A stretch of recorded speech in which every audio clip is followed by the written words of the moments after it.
Breaking news right now at 4. A Delta plane from MSP has crashed while landing in Toronto, injuring 15 people. It happened around 2 o'clock this afternoon when a regional jet carrying 80 people tried to land during a winter storm up north. Somehow, during the landing, the plane ended up upside down. Right now, the situation, of course, is very fluid, with the airport saying all passengers are accounted for at this time. We just got the audio from the control tower right after the plane crashed.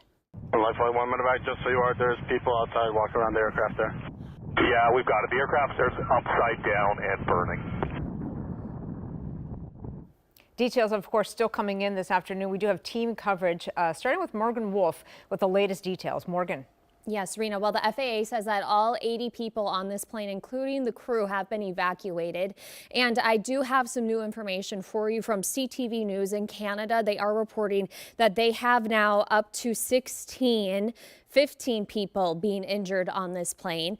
And that does include some critical conditions with some child that they are reporting, CTV News. So if we want to show the video, though, of this plane, we'll show you just how dire the situation was. The wings of the plane missing, as the tail is also missing here. And that was really the first thing that a former NTSB investigator told me, indicating exactly how this plane, he says, could have ended upside down. But right now we know that Canada investigators are looking into this. They have not released any information of exactly what led up to this crash, but they are working right now, and the FAA works closely with the Canada Aviation Service there in the country, and so we're expecting that they will be joining in on this investigation as well. Flight 4819 was flying a fairly routine route from MSP to Toronto. All flights at this airport, the largest airport in Canada,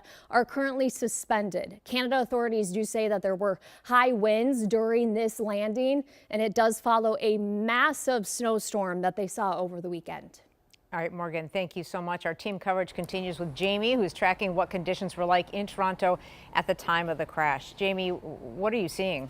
Well, when I dug into the past couple of hours of data there at Pearson International Airport, the winds were upwards of 35 to almost 40 miles an hour. Wind gusts at around 40 to 45 miles an hour. So these weren't, this isn't hurricane force winds, and certainly planes can land in conditions like this. If planes couldn't land in winds like this, planes would be grounded all the time. But the visibility was at about 5 to 6 miles. So again, not anything like dense fog, but as you can see on the radar here, with those west winds blowing across the open water, they have had some lake enhancement with the snowfall around that area. So keeping the runway clear has been something of a challenge as well. It certainly continues with the snow flying and landing around the area. In terms of other conditions, again, these were west winds. There were some good wind gusts, but overall the snowfall has been just kind of an on and off issue over the past several hours there. Outside of that, just difficult to see, again, how much the weather would have impacted this overall crash. Now, their runways are orientated southwesterly and southeasterly, so there would have been some degree of crosswind with that one, Rena. All right, Jamie, thank you so much. And of course, this story will be developing all night, even over the next few days. Make sure you stay with KARE 11 on air, online, and in our newscasts, which are now streaming on the KARE 11 Plus streaming platform.